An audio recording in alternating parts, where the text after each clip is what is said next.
Pinaplano ng Heroes Welcome sa Tacloban City para kay Ira Villegas na nagkamit ng bronze medal sa women's 50-kilogram boxing event ng Paris Olympics. Saksi si JP Soriano. Bawat suntok na pinakakawalan ni Ira Villegas, bakas ang determinasyon na magwagi. Sa isang punto pa nga sa second round, bahagyang natumba ang kalaban niyang si Busenas Kakiroglu mula Turkiye.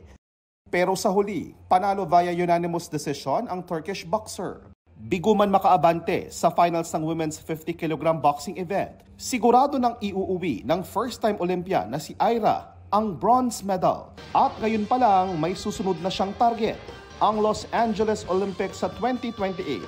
Ang pamilya ni Ira sa Tacloban City proud sa kanyang achievement. Sobrang proud ako kay Ira, sobrang saya. At thankful siya sa kay Papa God na binigyan siya ng pagkakataon. Plano raw ng barangay at Tacloban City LGU na magsagawa ng Heroes Welcome sa Olympic bronze medalist. Binati rin siya ni Pangulong Marcos. Ang two-time Olympic gold medalist na si Carlos Yulo, ini-enjoy muna ang City of Love kasama ang kanyang mahal na si Chloe. Finlex pa nila ang dalawang gintong medalya habang nasa likod nila ang sikat na Arc de Triomphe. Nag-food trip din sila at namasyal sa Disneyland Paris. Mamayang madaling araw naman oras sa Pilipinas magkakaalaman kung aabot sa ginto ang pagiging sure medalist ni Nesty Petesio dito sa Paris na naka-silver na sa Tokyo Olympics noong 2021. Sasalang na rin si John Feb Warasinisa sa weightlifting. Ang sports na nagbigay ng unang Olympic gold sa Pilipinas dahil sa pagbuhat ni Heidelin Diaz sa Tokyo Olympics. Tamang-tama dahil narito sa Paris, France si Diaz para suportahan ang mga Pilipinong atleta. Nakasalo pa nga niya sa pananghalian ang ilan sa kanila. Kabilang si EJ Obiana na nagtapos sa 4th place overall ng men's pole vault. Sabi ni EJ, malaking bagay ang mga mensahe ng suporta mula sa mga kapwa-atleta. It gives you a perspective. Definitely something that fellow athletes understand. Like it's a very niche perspective, of course. Nanghihinayang man at di nakamedalya, espesyal pa rin daw para kay EJ ang naging laban, lalo't nasamahan siya ng kanyang mga magulang sa Paris Olympics. I would have wanted, of course, to share a medal with them. To have a full circle, but didn't happen. Sabi ni EJ, bibigyang prioridad niya ang kanyang kalusugan na matagal nang naisantabi.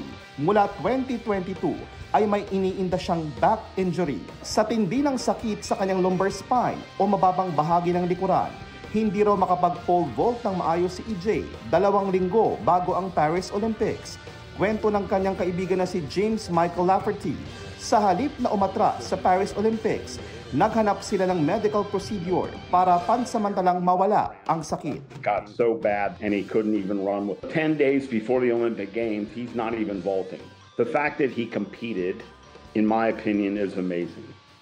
The fact that he came in 4th is beyond amazing. I think it did affect me, but not on the competition day. It affected my preparation going in. It affected my consistency. It affected, I think, my overall program going into Paris.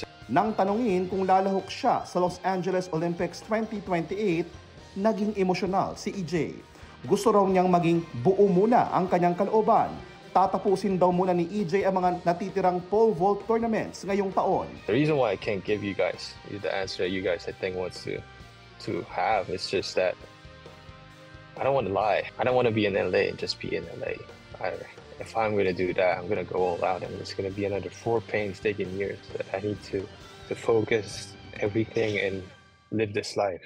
And yeah, it takes a little bit of thinking to understand that, and I think I need to give myself time, and it's a decision that's pretty big. Sa susunod na buwan, plano ni EJ na magsagawa ng world-class pole vault tournament sa Pilipinas, kasama ang mga co-finalists sa Paris Olympics. Yeah, I would want to be able to bring an international competition. It's already registered, sanctioned by World Athletics.